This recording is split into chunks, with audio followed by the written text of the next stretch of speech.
ओम श्री गणेशाय नमः। स्वागत है जी आप सभी का। भगवान की कृपा आप सभी के ऊपर बनी रहे, नवग्रहों का आशीर्वाद सदा आपके ऊपर बना रहे, जीवन में खुशियां रहें, मनोकामनाएं आप सभी की पूरी हों।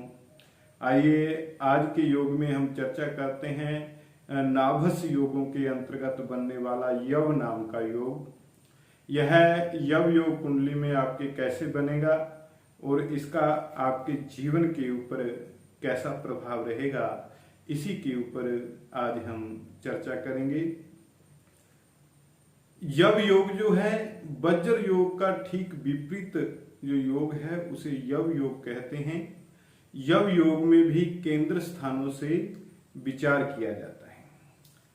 जब जन्मपत्री में यव योग के अंतर्गत अर्थात यव योग कैसे बनेगा, जब जन्मपत्री में लग्न में और सप्तम भाव में पाप ग्रह हों किंतु चतुर्थ भाव और दसम भाव में शुभ ग्रह बैठे हों, तो ऐसे में यव योग जो है वो कुंडली में बनता है।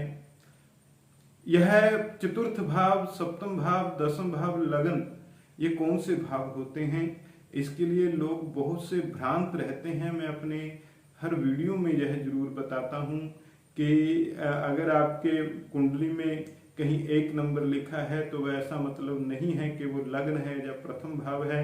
कहीं 4 नंबर लिखा है तो ऐसा नहीं है कि वो चतुर्थ भाव है। कहीं 7 नंबर लिखा है या 10म नंबर लिखा है तो ऐसा नहीं है कि वो सप्तम भाव है या 10म भाव है। भाव का अंक कभी नहीं लिखा होता। तो भाव कौन कौन से होते हैं, यह जानने के लिए आप हमारा ये वीडियो देख सकते हैं, how to know planet position in kundli. यह मैं बार बार कहता हूं क्योंकि अगर आप भाव आपका गलत होगा, मैं किसी और हिसाब से बताऊंगा और आप राशि के अनुसार भाव समझ बैठेंगे तो निश्चय ही आपका ज्योतिष के ऊपर से पूरी तरह से विश्वास उठ जाएगा। तो यह समझकर ही के भाव कौन से होते हैं तो इसके ऊपर चर्चा की जा सकती है, इसे आप अच्छे से समझ सकते हैं। तो यव योग में पहले भाव में, सप्तम भाव में जब पाप ग्रह हों, चतुर्थ भाव में, दसम भाव में शुभ ग्रह हों, तो ऐसे में यव योग बनेगा। शुभ ग्रहों में आ जाएंगे गुरु, यह हमेशा शुभ रहता है, शुक्र हमेशा शुभ ग्रह माना गया है। और यदि शुभ ग्रह के साथ बुध बैठ जाए तो वो भी शुभ ग्रह हो जाता है। पाप ग्रह के साथ बुध बैठ जाए तो वो पाप ग्रह हो जाता है। और अमावस्या के आसपास का चंद्रमा भी एक तरह से पाप ग्रह होता है। और सूर्य, मंगल, शनि ये भी पाप ग्रह की श्रेणी में आते हैं। तो चतुर्थ और दसम भाव में शुभ ग्रह और लग्न और सप्तम भाव में पाप ग्रह होने पर कुंडली में यव नाम का योग बनेगा। और यह यव योग जो है वज्र योग का ठीक विपरीत है और इसका फल जो है वो भी वज्र योग से ठीक विपरीत है।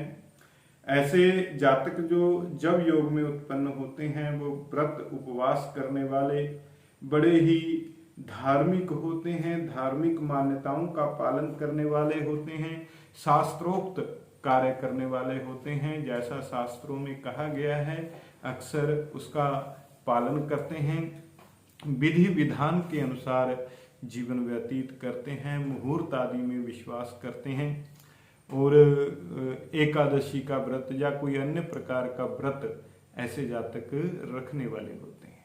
और इनका आचरण जो है बहुत ही अच्छा होता है, बहुत ही मंगलमय होता है और शुभ कामनाओं वाला होता है, दूसरों के लिए शुभ रहता है। इनका आचरण जो है बड़ा ही अच्छा होता है। यव योग में उत्पन्न होने वाले जातक सदा दूसरे की भलाई में लगे रहते हैं और दूसरों का अच्छा ही सोचते हैं और कोई गलत कार्य ऐसे जातक नहीं करते। और यव योग में उत्पन्न होने वाले जातक जो हैं अपनी मध्यम आयु में बहुत ज्यादा तरक्की करते हैं। जैसे 30 से लेकर 55 वर्ष की आयु तक मध्यम आयु में, मध्य आयु में जातक बहुत तरक्की करते हैं, एकदम से बहुत धनवान हो जाते हैं, बड़ा ही विशेष धन लाभ होता है और बिना प्रयास से ही व्यापार चल पड़ता है।